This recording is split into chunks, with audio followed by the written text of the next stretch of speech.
On this special edition of Driving Ms. Henley, all jokes aside, it's called Ted and Andy Have More to Say. My name is Andrew Schultz. I'm Ted Henley. Thanks for checking us out. We're sitting in a Chevrolet sedan from the 50s. We're at Heritage Park, which is a gem in the city of Calgary. I love all kinds of history stuff. You know that about me. I love history. This is a Chevy from way back when. This is called the Starlight Drive-In section of this exhibit here. We're going to a drive-in. You can order me a cheeseburger later from the the control panel over there. But we're talking about all kinds of cool stuff. This is the reason we started this, because on breakfast television on City, based out of the city of Calgary, the producers always shut us down. They don't let us keep talking because for time constraints. Yeah. And so we always said, you know what, we need more time, and so this is where we do. We do, and we pick the topics that we think matter to you because they matter to us. And this is really cool because one of our sister radio stations, Sportsnet 960 The Fan, had a great in-depth interview with an author by the name of John O'Sullivan that I heard the other night. And what he was talking about, this author, search him on Google, John O'Sullivan. He has a rich history in soccer, and coaching and playing. He writes a book called Changing the Game, and it goes on about, we're raising a high-performance child, maybe if your child does play sports, but also, when is it too much and when is the game not fun anymore for these kids? Yeah. Huge point. And during this conversation, and you can really delve into it, pick up his book, it gets down to the fact that, are these sports still fun for the kids? And when do the parents become the problem, pushing them too far, thinking that they have the next Sidney Crosby on their hands? Yeah. Or, Bo Levi Mitchell? When is it not fun for the kids? And you say you've seen this before. I grew up with this. And it's an issue. I grew up with this, actually. I coach minor hockey right now. Not a super elite level or anything like that, but the kids are decent players. And I grew up with this so much so that there was a kid that I played with back in the 80s. This was in the city of Toronto, the Metro Toronto Hockey League. It's called MTHL. I don't even know if it still exists, but the MTHL.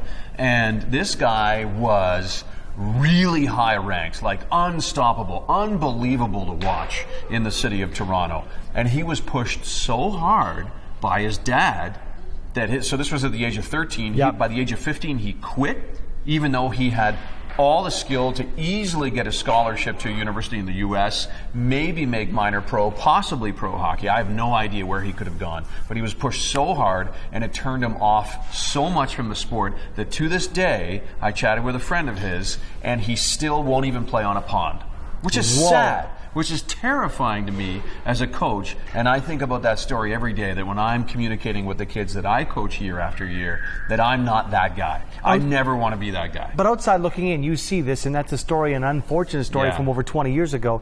I'm wondering, and you can maybe pinpoint it as a coach now, seeing some of these parents, what sort of thing can you do as a parent to say, I want this child to succeed? I can see the skill. Everybody can see the skill. I think it has to be policed from within. It has to be a personal thing. It does. Not pushing it too far. Yeah, it's tough. It's tough as a parent. You want your kids to go as far as they can, and if you see that your boy or girl has like these gifts to do whatever the sport happens to be, hockey, swimming, soccer, whatever, you want them to go. But you also got to make sure, and this is to the point for the interview that you heard the other day, is that you got to make sure that minor sports, youth sports, is fun. Yeah.